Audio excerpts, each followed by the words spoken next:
मित्रों, कहा जाता है कि आप सृष्टि को नहीं बदल सकते हैं, लेकिन यदि आप अपनी दृष्टि को बदल लें तो याद रखिए कि आपके लिए सृष्टि पूरी तरह से बदल जाएगी। अब वही कार्य मिथुन के लिए होने वाला है कि आपकी दृष्टि इस कदर बदल जाएगी कि याद रखिए आप पूरा सृष्टि ही को ही बदलते हुए पाएंगे और आपको लगेगा कि विश्व का जो इतिहास है वह अब बदल देने का भी समय आ गया है। और यह वो समय है जो आपकी किस्मत को, आप ये मानिए कि किस्मत ने जैसे अमृत का पान कर लिया हो, वो समय आपके लिए आने वाला है। तो वास्तव में आपकी दृष्टि कैसे बदलेगी, दृष्टि के साथ साथ आपके लिए ये सृष्टि कैसे बदल जाएगी, ये दुनिया और ये विश्व कैसे बदल जाएगा, इन सब की चर्चा बहुत विस्तार से हम इस वीडियो में आप करेंगे। जो भी दर्शक नए आए हैं उनसे ये निवेदन है कि वह वीडियो को लाइक शेयर सब्सक्राइब जरूर करें। और ज्योतिष से संबंधित या कुंडली से संबंधित आपका कोई भी प्रश्न हो तो मेरा ये नंबर दिया गया है, आप इसमें व्हाट्सअप भी कर सकते हैं और इसमें कांटेक्ट भी कर सकते हैं, लेकिन याद रखिएगा शुल्क लागू रहेंगे। तो मित्रों, जैसा कि हमको मालूम है कि राहु मीन राशि में आ रहे हैं आपके 30 अक्टूबर 2023 से। तो मीन जो राशि है वो काल पुरुष के 12वें भाव की राशि है, काल पुरुष के 12वें भाव की राशि है। अब 12वां भाव काहे का है? देखिए, हमारे शास्त्रों में 4 पुरुषार्थ बताए गए हैं, धर्म अर्थ काम मोक्ष। तो जो 12वां भाव है वो अंतिम के जो 2 पुरुषार्थ हैं, काम और मोक्ष, इन दोनों का प्रतिनिधित्व करता है, इंसान की मुक्ति का प्रतिनिधित्व करता है। तो याद रखिए, अब तक आपने जो भी गलतियां की हैं, जो भी उन गलतियों के कारण परेशानियां उठाई हैं, जो भी दुख पीड़ा तिरस्कार गरीबी आपने झेला है, वो सभी की सभी अब खत्म होने की कगार पे हैं या खत्म होने ही वाली हैं। तुरंत वो चीज़ें सब खत्म हो जाएंगी।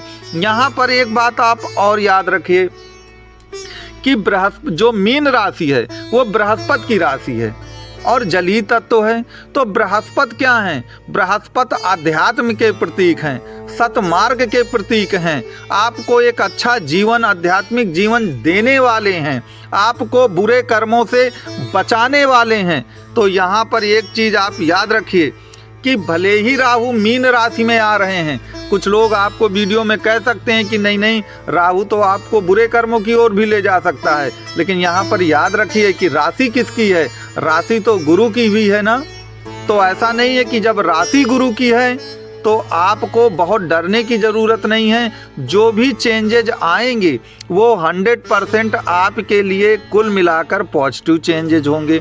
यहाँ पर ये बात आप याद रखिए कि 12वां भाव कुंडली से सबसे दूर का स्थान है, क्योंकि 12 भाव ही होते हैं कुंडली में। तो 12वां भाव सबसे दूर का स्थान होता है, क्योंकि मीन राशि काल पुरुष की कुंडली में 12वें भाव पर आती है।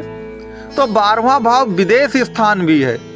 तो याद रखिए, जिन लोगों ने भी अपने मन में, जो मिथुन राशि के लोग थे, अपने मन में विदेश जाने का सपना संजो रखा था या उन्होंने अपना वीज़ा जो है लगा दिया था यह सोच करके कि निश्चित तौर पर उनको जाने को मिलेगा, तो अब वो समय आ चुका है कुल मिलाकर जब उनके विदेश जाने के जो सपने हैं वो पूरे होंगे। और यहाँ पर एक बात और याद रखिए कि राहु क्या है?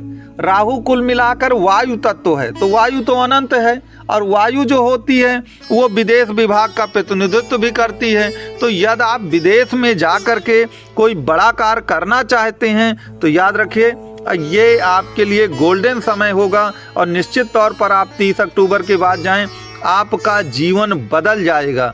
क्योंकि राहु विस्तारवाद है, राहु लोगों को विस्तार देता है, बड़े बड़े सपने दिखाता है और उन सपनों को पूरा करने की हिम्मत और ताकत भी प्रदान करता है। तो बड़े बड़े सपने आपने देखा है कि व्यापार और विलासिता कहाँ है? विदेशों में हैं। और बड़े बड़े सपने वहाँ जाकर लोग देखते हैं क्योंकि वहाँ की संस्कृति ही कुछ ऐसी है। तो अगर आप कुल मिलाकर के विदेश जाने का सोच रहे हैं, विदेश में जाकर कोई बहुत बड़ा प्रोजेक्ट लगाने की या कोई नया कार्य करने की सोच रहे हैं, बड़ा कार्य, या आप देश के अंदर भी कुछ बहुत बड़ा करना चाहते हैं, तो यह एक प्रकार से आपके लिए गोल्डन अपॉर्चुनिटी होगी। ये काम आप 100% कर सकते हैं, इसमें कोई दो राय नहीं है।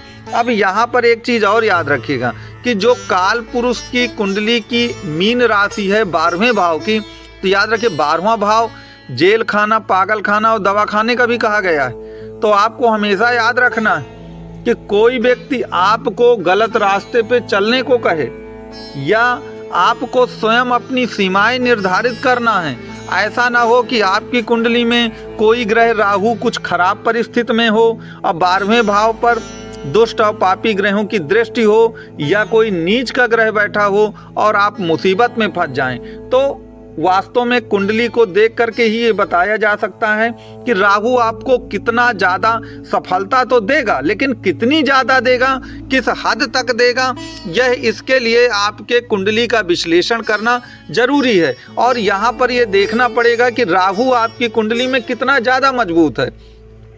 यदि राहु आपकी कुंडली में मजबूत है तो मान लीजिए कि कुल मिलाकर ये सोने पे सुहागा है। अब कई लोग कहते हैं कि ये कुंडली में मजबूत कैसे दिखेगा, किस प्रकार दिखेगा, या कुंडली में राहु आपके कमज़ोर है तो कमज़ोर राहु को कैसे सुधारा जाए, कैसे मजबूत किया जाए।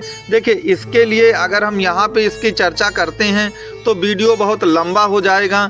लेकिन एक चीज़ याद रखिए कि राहु क्या है। राहु के पास मैं पहले भी बता चुका कि कटा हुआ सर है, तो राहु के पास आंखें हैं और दिमाग है, दिल तो है नहीं। तो एक तो यही है कि हर काम आप दिमाग से करिए, सोच समझ के करिए, राहु अपने आप मजबूत होगा।